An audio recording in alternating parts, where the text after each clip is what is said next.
जाता था खेतों पे, धमकी देता था, ऐसे ही नॉर्मली कुछ नहीं करता था। उसके बाद इसने केस वापस करने की धमकी दी, वापस लेने की, तो पापा ने मना कर दिया। फिर इसने आके हाथरस पुलिस भी मृतक की बेटी के आरोपों की पुष्टि कर रही है। पुलिस के मुताबिक गौरव शर्मा के खिलाफ लड़की के पिता ने 16 जुलाई 2018 में छेड़खानी का केस दर्ज कराया था। उसी महीने गौरव शर्मा की गिरफ्तारी भी हुई थी, लेकिन 1 महीने बाद उसे जमानत मिल गई।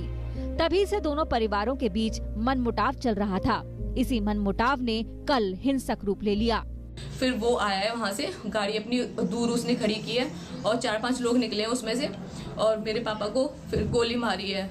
मैं और मम्मी उस टाइम पे खाना देने गए थे पापा को, तो हमारे सामने ही उसने गोली मारी है पापा को। पुलिस के मुताबिक कल गौरव शर्मा की पत्नी और मौसी गांव के मंदिर में आई हुई थी। वहीं पर मृतक की दोनों बेटियां भी थीं। छेड़छाड़ वाले विवाद पर दोनों पक्ष की महिलाओं में कहासुनी हो गई। थोड़ी देर बाद गौरव शर्मा और लड़की के पिता पहुंच गए।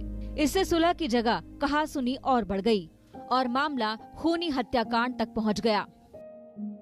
जो ये मुख्य आरोपी है, उसकी पत्नी तथा उसकी मौसी गांव के ही एक छोटे से मंदिर में पूजा करने गए थे, जहां पर पहले से ही मृतक की दोनों बेटियां मौजूद थीं। इन महिलाओं के बीच में आपस में पुरानी रंजिश को लेकर कहासुनी और विवाद हुआ।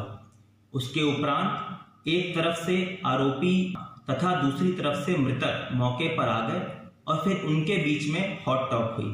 इस हॉट टॉक के बाद आवेश में आकर अपने परिवार के ही कुछ लड़कों को वहां मौके पे बुला लिया और मृतक पे फायर कर दिया। बेटी के सिर से पिता का साया उठ चुका है। जिस पिता के साए में वो मंचलों से खुद को महफूज समझती थी, वो पिता अब इस दुनिया में नहीं है। मामला तूल पकड़ने के बाद पुलिस एक्शन में है। गौरव शर्मा समेत 5 आरोपियों के खिलाफ FIR दर्ज की गई है। FIR की कॉपी आप टीवी स्क्रीन पर देख सकते हैं।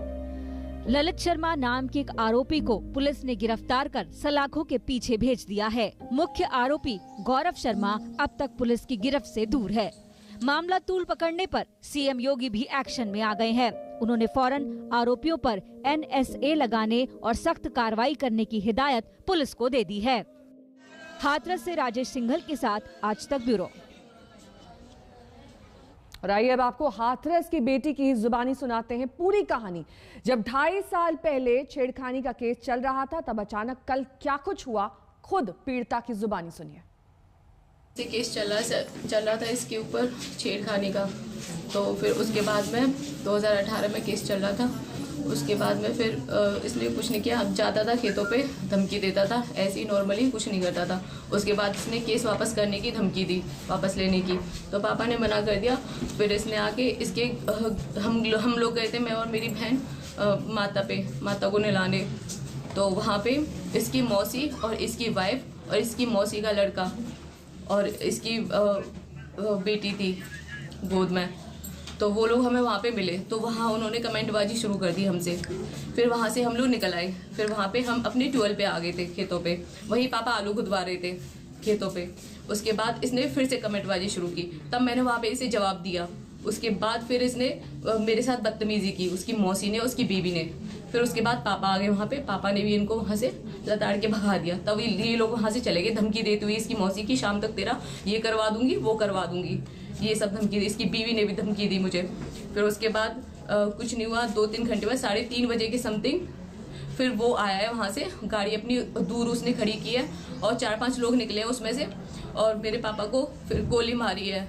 मैं और मम्मी उस टाइम पे खाना देने गए थे पापा को, तो हमारे सामने ही उसने गोली मारी है पापा को।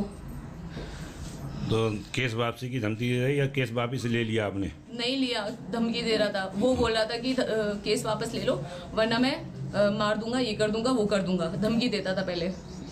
ये जो प्रोफाइल पे फेसबुक पे लगा हुआ है यही है। ये गौरव शर्मा है सर, ये आतंकवादी, एक नंबर का आतंकवादी है ये किसी भी पार्टी से संबंध रखता है? सपा। कल इसकी मीटिंग है टप्पल में, आपको जानकारी है? ये मुझे नहीं पता। आपने जो कल धमकी दी थी, जब मंदिर आप गई थी और जब आपकी कासूनी हुई थी, तो आपने पुलिस से भी इसकी?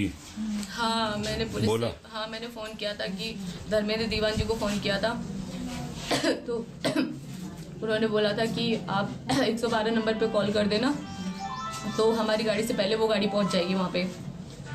उसके बाद फिर उसके बाद तो